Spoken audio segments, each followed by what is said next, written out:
नमस्कार, मी राहुल कुलकर्णी. NDTV मध्ये तुमचं स्वागत. पुन्हा तीच विनंती, आमचं यूट्यूब चॅनल सबस्क्राईब करा, बेल आयकॉन दाबा आणि अधिकाधिक लोकांपर्यंत हे व्हिडिओ जाते. व्हिडिओ शेवटपर्यंत बघा.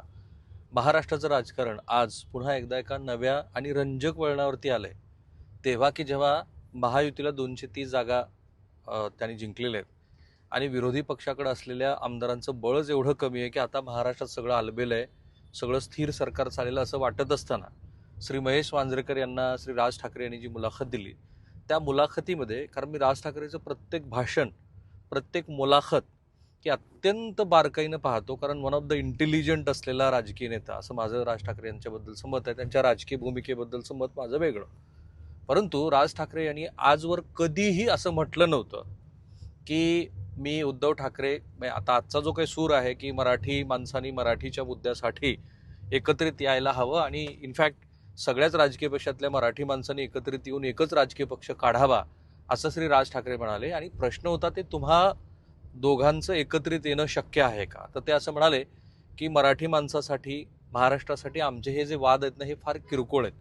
पहिल्यांदा राज ठाकरे यांनी अशा पद्धतीनं आपली टाळी पुढं केलेली आहे, म्हणजे हात पुढं केलाय टाळी देण्यासाठी. एरवी आजपर्यंत राज ठाकरे जे काही बोलायचे त्याच्यामध्ये प्रचंड कडवटपणा होता.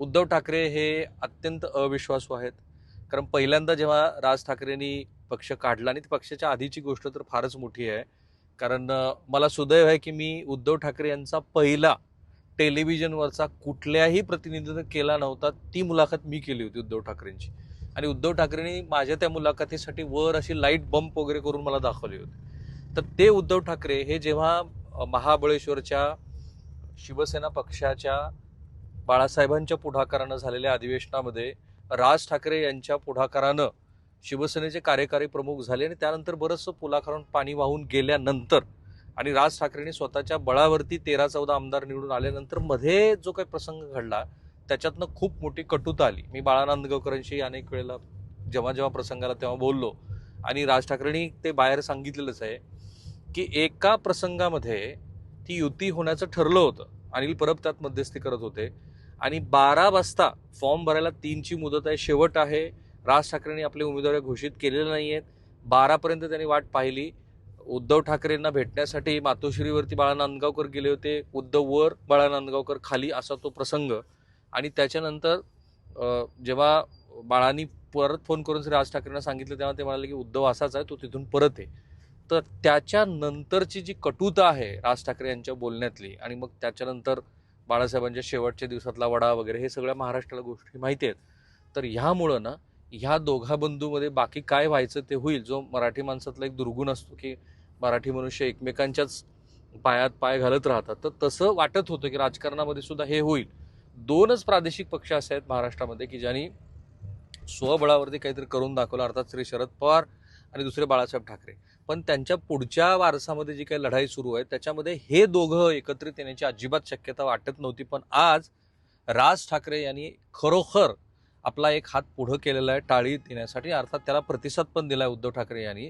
कारण उद्धव ठाकरे यांची आजची कामगार सेनेची जी सभा होती त्या सभेमध्ये उद्धव ठाकरे यांनी भविष्यात पुढे आपल्यावरती अशी टीका होऊ नये हाही भाव उद्धव ठाकरे यांच्या मनात असू शकतो. कारण उद्धव ठाकरे हे, मला नेहमी असं वाटतं की अनावश्यक पद्धतीनं अति जास्त विचार करतात ते, आणि त्यामुळं जर राज ठाकरेंनी, आणि राज ठाकरेचं उलट आहे, जे मनात आहे ते बोलून दाखवतात, आणि प्रसंगी त्यांच्या आजूबाजूचे जे लोक आहेत ते सांगतात की जेव्हा राज ठाकरेंनी अशा पद्धतीची भूमिका व्यक्त केली त्याच्यानंतर लगोलग उद्धव ठाकरेंनी असं म्हणणं की माझी पण त्याला तयारी आहे, पण माझी एक अट आहे, आणि ती अट ही अशा पद्धतीची आहे की जर तुम्ही पूर्वी असं नसतं केलं तर मग असं झालं असतं वगैरे. ह्याला काही अर्थ नाही, कारण राज ठाकरेंनी असं नसतं केलं नाही, मग उद्धव ठाकरेंनी तसं केलं नसतं तर काय झालं, ह्याला काही अर्थ. महाराष्ट्राची विद्यमान राजकीय स्थिती बघता हे दोघं बंधू जर एकत्रित आले, आणि असं आहे की मुंबईमध्ये आजही जो पश्चिमेचा उपनगराचा भाग आहे तिथे मराठी माणसाचं वर्चस्व आहे. दादर, परळ, लालबाग,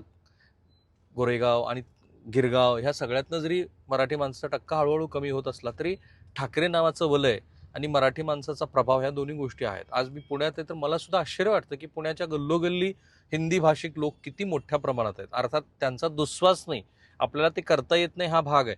पण मुंबईमध्ये मराठी माणसाचं अस्तित्व टिकवून ठेवायचं असेल तर शिवसेनेसारखा प्रादेशिक राजकीय पक्ष हवा, अशी मानणारी अनेक लोक ते भलेही महाराष्ट्रीयन नसतील असे पण आहेत, तर अशा लोकांच्या प्रभावासाठी आणि मराठी माणसाचं राजकारण खरोखर जर असं असेल की ते भारतीय जनता पार्टीने धोक्यात आणलंय, तर ह्या दोघांनी एकत्रित येणं आवश्यक आहे.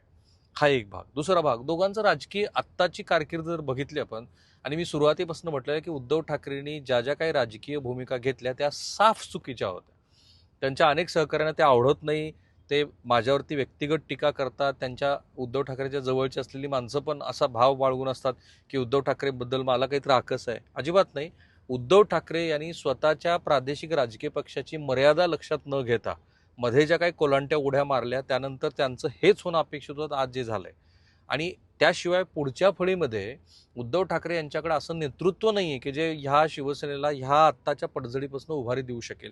तीच गोष्ट राज ठाकरे यांची आहे. त्यांच्या एक मराठी माणसाच्या भूमिकेमधल्या असलेल्या सातत्याशिवाय इतर त्यांच्या आंदोलनामध्ये, इतर त्यांच्या भूमिकेमध्ये अनेक वेळेला सातत्याचा अभाव आहे असं आपल्याला दिसत होतं. आणि मग राजकीय अपयश तर एका पाठोपाठ एक राज ठाकरे घेत आहेत. आता मला कधी कधी ते जेव्हा अशी मांडणी करतात की बाळासाहेबांना सुद्धा इतकं मोठं राजकीय यश मिळालं, 30 वर्ष वगैरे लागली, असं ते तेव्हा म्हणतात, तेव्हा एक प्रकारे पत्रकारितेचा, राजकीय पत्रकारितेचा अभ्यासक म्हणून मला असं वाटतं की ही मांडणीच आजच्या जगामध्ये फार चुकीची आहे. एक तर प्रादेशिकवाद संपत चाललाय, दुसरा असं आहे की तुमच्यासमोर एक मोठा असा राजकीय पक्ष उभा आहे की जो आक्रमक हिंदुत्व घेऊन इथपर्यंत सगळा त्याला पादाक्रांत करायचा राज्य. आणि अशा वेळेला जेव्हा तुमच्यासमोरची आव्हानं उभी आहेत तेव्हा त्याला प्रतिवाद कुठल्या पातळीवरती केला जाऊ शकतो हे लक्षात घेऊन मला पुढे कधीतरी चांगले दिवस येतील असं म्हणण्याला काही अर्थ नाही. जर मराठी माणसाची अस्मिता आणि महाराष्ट्राचा मुद्दा आजही लोकांना महत्त्वाचा वाटत असेल, आता हिंदीचं साधं उदाहरण घ्या. काल आम्ही बातमी ब्रेक केली, म्हणजे पहिल्यांदा महाराष्ट्रात आम्ही सांगितलं की सुकाणू समितीकडे ह्या संदर्भामध्ये हिंदी सक्तीबद्दलचे कोणतेही त्या बैठकामधले तपशील नव्हते. त्या बैठकामध्ये असं कुठेही इतिवृत्त नव्हतं, किंवा हे जे काही राज्य शिक्षण परिषदेनं आखलेला आराखडा आहे त्याच्यामध्ये हिंदी सक्ती ह्याबद्दल कुठेही काही बोललं गेलेलं नाही. आता ज्यांची मुलं सीबीएसई मध्ये शिकतात तर त्यांना माहिती आहे की 5वीपासून, तसंही आपल्या पाठ्यपुस्तकामध्ये 5वीपासून हिंदी आहेच, पण सक्ती नव्हती. त्या सक्तीबद्दल आता जेव्हा वेगवेगळे भाव व्यक्त होत आहेत, मला असं कळलं की 2 हिंदी भाषिक अधिकाऱ्यांमुळे असं झालंय का, अशी चर्चा आहे शैक्षणिक वर्तुळामध्ये. ते स्वतःहून जर अधिकारी बोलले तर आपल्याला त्याबद्दल बोलता येईल. मुद्दा हा आहे की अशा पद्धतीनं जर महाराष्ट्रामध्ये मराठी अस्मिता आणि मराठी भाषिक गोष्टीबद्दल सक्ती कोणी करत असेल तर मराठी माणूस त्याला भलेही आपल्या मुलाला हिंदी यावी असं वाटत असलं तरी सुद्धा त्याला सक्ती आवडणार नाही. आणि भारतीय जनता पार्टीच्या प्रचलित राजकारणाला विरोध करणारे अनेक घटक आज आहेत. शरद पवारांचं राजकारण वेगळं आहे, आणि जसं जसं ग्रामीण अर्थव्यवस्था आणि ग्रामीण राजकारणाच्या पुढे जाऊन मतदार हा शहरीकरण आणि इन्फ्राच्या दृष्टीने विचार करायला लागेल, तसं तसं शरद पवारांच्या राजकारणाला, त्यांच्या राजकारणाला, त्यांना किंवा त्यांच्या पक्षाला नव्हे, एक प्रकारचा मर्यादा येत जाणार आहे. अशा वेळेला एक प्रबळ राजकीय विरोधी पक्ष म्हणून शिवसेनेच्या उद्धव ठाकरे आणि राज ठाकरे यांच्या एकत्रित येण्यामध्ये खूप मोठी संधी दडलेली आहे. ती संधी जर त्यांनी साधली तर महाराष्ट्राचं राजकारण, म्हणजे सुरुवातीला म्हणालो की महाराष्ट्राच्या राजकारणामध्ये एक रंजक पाडाव आता आलेला आहे. तो पाडाव अनेक अर्थाने महत्त्वपूर्ण ठरेल आणि दोघांचं एकत्रित येणं हे महाराष्ट्राच्या राजकारणाला वेगळा दिशा देऊ शकेल. राज ठाकरे हे क्राऊड पुलर आहेत. राज ठाकरे जे बोलतात त्याच्यामध्ये सत्य नाही असं कुणी म्हणत नाही. राज ठाकरे हे जातीभेद मानत नाहीत असं माझं प्रांजळ मत आहे. राज ठाकरेंनी अनेक मराठी कलावंतांनी मराठी माणसासाठीच्या भूमिका घेतलेल्या आहेत. त्या भलेही अनेकांना आवडणाऱ्या नाही आहेत, पण त्यांच्याकडं असलेला जो क्राऊड पुलिंगचा भाग आहे तो मतामध्ये कधीच येत नाही. उद्धव ठाकरे हे कधीही चांगले ओरेटर, भाषण करते नव्हते. बाळासाहेबांची तुलना कर, मी बाळासाहेबांना व्यक्तीच्या 3-4 वेळेला भेटलोय आणि बाळासाहेबांचा करिश्मा काय असतो ते मी मराठवाड्यात असल्यामुळं मुंबईनंतर सगळ्यात जास्त प्रभाव ज्या मराठवाड्यामध्ये आहे तो मी बघितलेला आहे, खूप जवळून बघितलेला आहे. त्याच्यामध्ये सगळ्यात मोठा वाटा हा बाळासाहेबांच्या शैलीदार वक्तृत्व शैलीचा होता, जे पुरेपूर गुण राज ठाकरे यांच्यामध्ये आहेत, ज्याचा लवलेश सुद्धा उद्धव ठाकरे यांच्यामध्ये दिसत नाही. अशा वेळेला ह्या दोघांचं एकत्रित येणं हे महाराष्ट्राची गरज म्हणून कोणी बघत असेल तर त्यात वावगं काही नाही. फक्त बघायचं एवढंच आहे की उद्धव ठाकरेंनी जी अट टाकली आणि उद्धव ठाकरेंबद्दल जे राज ठाकरेंचं मत आहे ते कधी उफाळून येतं, आणि आत्ताच नुकती जी काही चर्चा आज महाराष्ट्रात सुरू झालेली आहे त्या चर्चेला ब्रेक कसा लागतो की खरोखर हे दोघं बंधू, ठाकरे बंधू एकत्रित येतात. कुणी काही जरी म्हटलं तरी ठाकरे ह्या नावाला वलय आहे. सो थांबूया आपण इथे.